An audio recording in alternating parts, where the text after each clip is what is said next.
So, thank you very much for joining today. Please feel free to share it now so everybody can join here. Um, Today, we're going to do a workshop about keeping your dog happy during a 40-day self quarantine.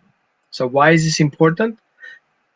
Because dogs are such energetic animals, and we need to help give them all the exercise and enrichment we have for them to go through this period of like 14 days. Yeah, I'm super excited. I will calm down in a bit. Very excited about it. So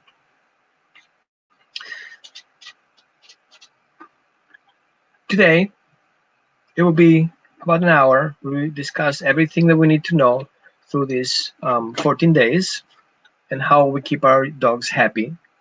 By the end, we're going to do a short Q&A where you can ask your questions on Facebook, and then we're going to answer those questions live. Okay, let's get started. So be careful, we have a quarantine area, and everything we say here can affect everyone. So I don't want to over-dramatize the situation. However, we have to be careful in general. We're not going to discuss anything about the virus, but we're going to talk about how we can help our animals. Come here. Here we have a special guest. Oh, here we go, Misha. Having a special guest here help us with our workshop today. So I don't want to over dramatize, but I want everybody to focus really on the dogs here and make the life easier and more comfortable. So you're getting a better 14 days in containment. So quarantine yourself in your home is very stressful. At least I've been in a similar situation, so I can tell you I was very stressed. You don't have access to your resources. It's difficult to get out. I went last week, or actually yesterday, went for shopping center, and basically it was all the most important things that I needed was empty. Now that stress comes back to my house, and my dogs are upset. I'm frustrated. And so we want to make sure that everything that we discuss today will help them and us doing a better job in those 14 days. But you have also to consider that our ways to entertain our dogs and enrich our dogs are limited because dogs park, obviously we don't go there, and doggy class, no, we don't go either. And so play dates are out of question too, so it's very limited what we can do. So what we're going to try to discuss here is how to enrich our dog in our home with whatever we have. Either you are in an RV, in your home, or you are in a condo, or in a multiple home setting. We want to make the best out of it. So first of all, we have to keep the spirits up. Yay! Being quarantined in your home is isolation, and I know many of you have finally an excuse not to leave the house. I'm one of those. But it can be very stressing and frightful for some people, and we want to make things easier for the dogs because usually what they do is they pick up on our excitement and they pick up on our stress and they sponge it. So what we can do about that? First of all, there are simple things that we can use that we have already in our home. First of all, we have remedies. So I make my wife and myself chamomile tea, and my little ones get also some chamomile. So chamomile is a great herbal that you likely have in the house. It's very great for stressed bellies. It's very great for little anxieties, and sometimes it also helps a little bit sleep better. So definitely, if you have chamomile, make sure there's no other stuff in it. So I use organic chamomile, and that does pretty much a good job.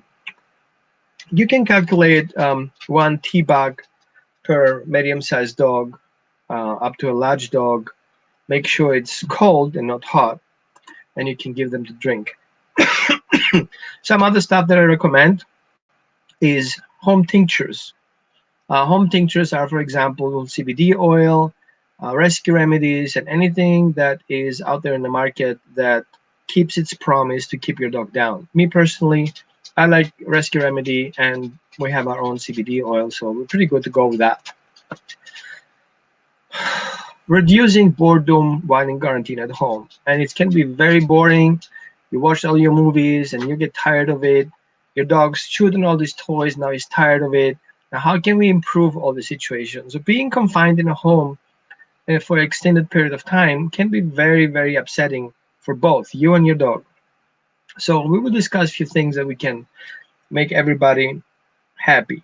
And I know sometimes your dog will look at you with this sad eye, and you like, as you walk to the kitchen, grab another snack, he's like, really? That's the fifth time you get up there. I'm so bored. So, no boredom. Let's fix this. And mental stimulation is essential whether your dog is a high energy puppy or a low energy puppy, like my girl here. So, the best is for the canine enrichment to make things simple. It doesn't have to be expensive. You shouldn't go outside shop stuff. You're gonna find stuff that we have here in the home or in your RV or like in your garage to make things super fun for your dog. So basically, when we discuss about enriching your dog's environment, we're talking about six categories of enrichment. So pay attention. We're going to discuss this right now. So what does the science have to do? And discuss about it. And behavior enrichment, also referred as environmental enrichment, is an animal husbandry principle that seeks to enhance the quality of captive animal care by identifying and providing the environmental stimuli necessary for optimal psychological and physiological well-being, says Stevenson, okay, in 1998. So we know for many years that emotional and physical enrichment makes a huge difference, not only in shelter animals, but also in animals in zoos and in our pets. So, what did we discuss first? I would say let's discuss first the social enrichment. And I know it sounds weird because we're discussing about not being social, but social enrichment is dog is being interactive with your partner. So some of you guys have one dog, some of you guys have two dogs, but at least you and your dog are already a couple, right? And you guys have already a social interaction with each other. So here we go. Playing games with your dog that involve two-way communication. Two-way communication means the dog lets you know of something and you give him a response. So, for example, you have a toy in your hand and you hold it, and your dog comes up to you and looks to you and wags his tail and is like, I want to play with you. All of a sudden, we have a two-way communication. You offer a game and your dog comes to you and agrees with it. So here we go. We have already fun communicating with each other. Another play to do that is hide and seek, where social enrichment, we have the dog find you or you find your dog. Some dogs are very smart at hiding themselves, and you can look for your dog and then surprise him under the couch, or you can hide behind the door, close the door, and call your dog from the kitchen and let your dog find you. That's a great game also to teach your dog come and teach your dog his name. Cognitive enrichment. Cognitive enrichment is a very special form of environmental enrichment that addresses cognitive abilities of your dog. And I know many people say that all dogs don't know new tricks, which is not right. But also, we can say some dogs are stubborn and they don't learn things. I think dogs are super smart and they're super intelligent, and we can challenge that. We can help them build up, and you have 2 weeks basically to get your dog to your next level. So, cognitive enrichment includes mental stimulation such as toy puzzles. I'm going to discuss a few things. Training session or trick training, improving troubleshooting skills. And some of you guys know already I use the two treat exercise as a very advanced troubleshooting skills. Or, for example, you can have your dog balance on a soft pillow or multiple pillows. Many of you likely have already one of those balancing tools, like a tabletop or a leftover of your table that you don't need as an insert. Put it on a roll and yoga roll and have your dog balance on it. That would be a great thing to do as cognitive enrichment, where your dog has to cognitive and his mind really warmed up. Emotional enrichment.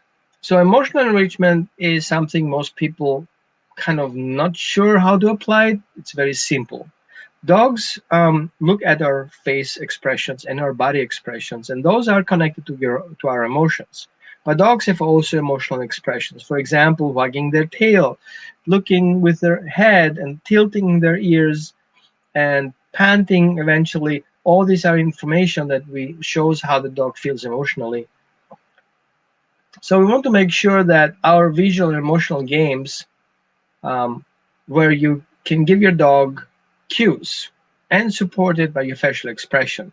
So if I ask my dog to sit and I show emotions after he fulfilled it, then my dog recognizes that I'm happy about this performance, and the dog thrives to do that. Sometimes you actually don't need to give treats if your dog recognizes how happy you are about that.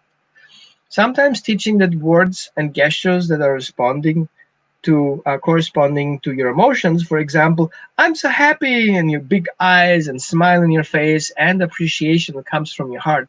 All these are emotional enrichments.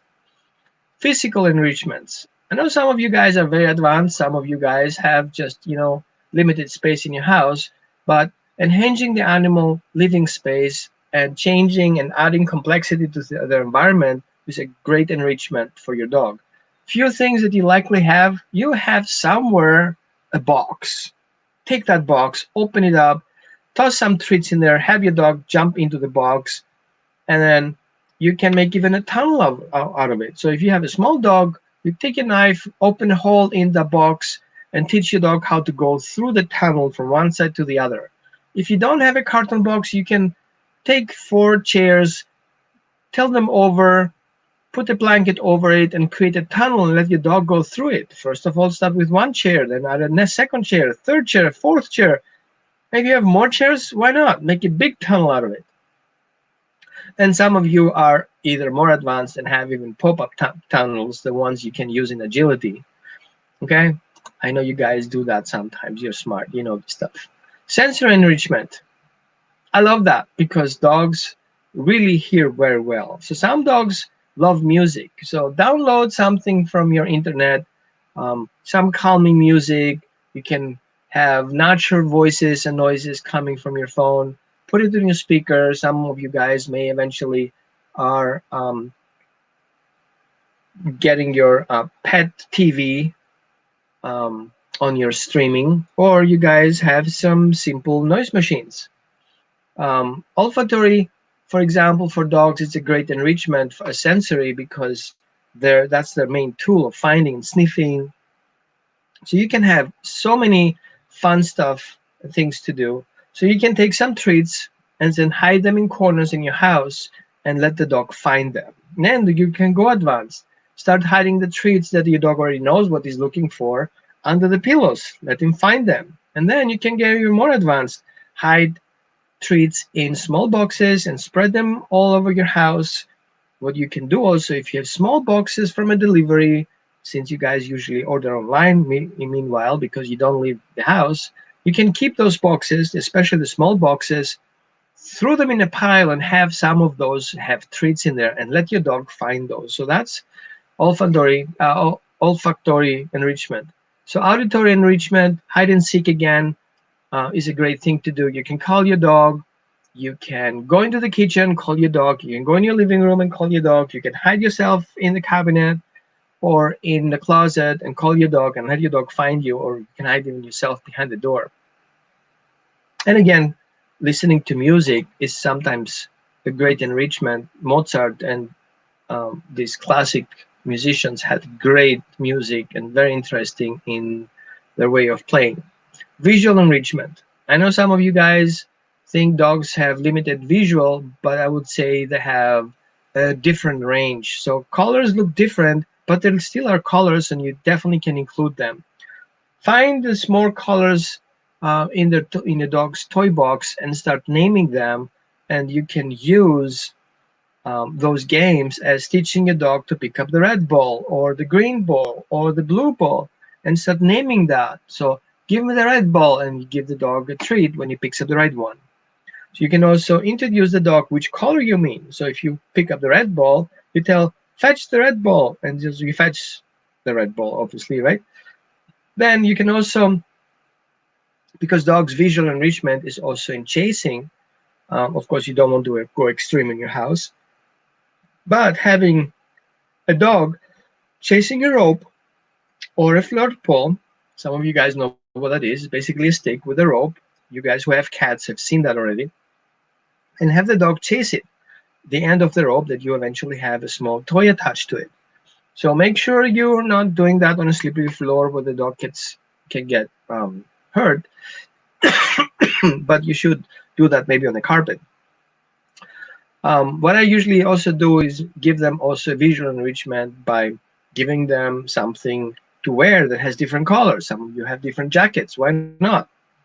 The more changes you do, the more likely your dog will like it. And because it enriches his mind, he has to think about stuff. Oh, today is the red jacket, and with the red jacket, we play with the red ball, which is awesome. So, one thing that you should know and not underestimate is food or feeding enrichment. So, feeding enrichment makes mealtime more challenging and interesting, which includes how food is presented. But not only that, is what food tastes like. I know many of you just feed always the same kibble and the same food for months or years or maybe decades. Make a change. Add something to that that your dog didn't expect. Sometimes I get cans from the store like fish. Sometimes I have, broiled chicken. Sometimes I have bananas. And so I just add every day something different on my dog's bowl. Doesn't matter if you feed raw or if you feed kibble, it really doesn't matter. Just change how the food is presented. Usually, what I do is I have yogurt or I have probiotics on the side so my dog can make a choice whether or not he digs in first on his pumpkin or he digs himself first on the yogurt and starts right or left depending on what he likes first. And every dog has preferences. Sometimes they like this and the other days they like that. So the presentation makes a huge difference. Some of you guys go more advanced and use puzzle feeding, but don't get your dog too frustrated getting things out of the box or things out of the plate. But for example, putting a tennis ball in the food bowl where your dog has to eat around that is already a little enrichment. You can use, you can spread the food on your carpet, or some of you guys are more advanced can get one of those um, blankets that are really fuzzed and make this blanket like curled up and then throw some treats in there, let the dog find those treats between the blanket. But usually also you can do if you have a baby pool outside in the garage, that's a good time to get it out. Or you have a bigger box, cut the frames around and just leave a short trim, maybe 4 or 5 inch.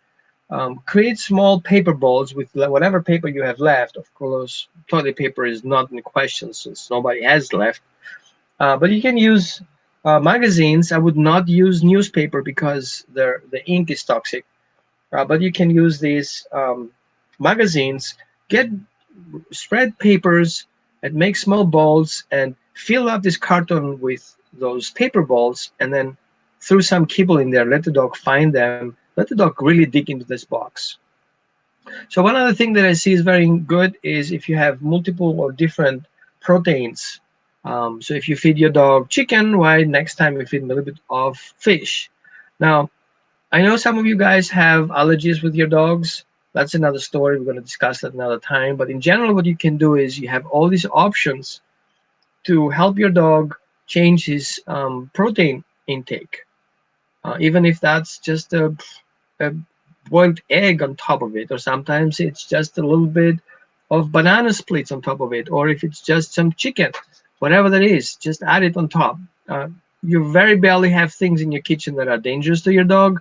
However, I would take my time, Google it, whatever you want to give your dog, Google it and see if it's appropriate to give to your dog. Let's make the best out of it, guys. And I know I want to keep it short because I know you're busy. It's time to take the dog kind of like for potty. So while physical activity is important for overall dog wellness and activities such as dog sports and playing games with your dog are also fantastic for mental enrichments. So yeah, many of you guys have a yard and you can go outside, take the dog out, take the best out of it and play with your dog. It's not social being in your yard, so you don't need to be under house arrest. You can go in your yard, play with your dog as you do. If you live in a condo, it's kind of less exciting because you have a small backyard or eventually no backyard at all. So backup plan is have somebody take your dog out for a walk and a short intro. Have these people bring their own leashes, okay? and attached to your dog, so you don't have a cross contamination of your leash with them. Um, People can usually use hand gloves to take your dog out for a walk, so that's not a problem. So don't be afraid of it. If you are in need, you have to call somebody to help you out. Likely you have planned that already. So being a good parent and a trainer to your dog has to do with recognizing your dog biological needs. Yeah, you have a greyhound. Great. They're couch potatoes, and then they need a little bit of energy, exercise, run. Empty your house, put chairs on one side, have your dog a bigger run if you don't have or you cannot go outside because of the weather, or you're feeling really sick that day. Also, if you have a small dog, start creating kind of like trails in your house where your dog can run around. You can have physical barriers. For example, you can have your dog being on the couch and do the couch game, or the king of the hill, as my wife likes to call it. And yes, you can have your dog on your bed and it will not change his life. And you can have your dog on your couch. It's totally fine. You can make some exceptions. You can shape it off later if you don't want to. But now all the important things is for you to be happy with your dog, and your dog should be happy with you, right? So if you guys have any questions, we will soon do a Q&A in a couple of minutes. And so you can ask any questions you have. Let me see if anybody had. Up, here you go. So if you apply all these enrichment options that we just discussed, you should be good to go for 2 weeks. Okay, so don't worry about that. I think we should be pretty good with this. Okay, what else do we have? Yeah, well, that's me, and that's T-Bone. And thank you so much for watching. And I'm sure you guys are ready to answer some questions.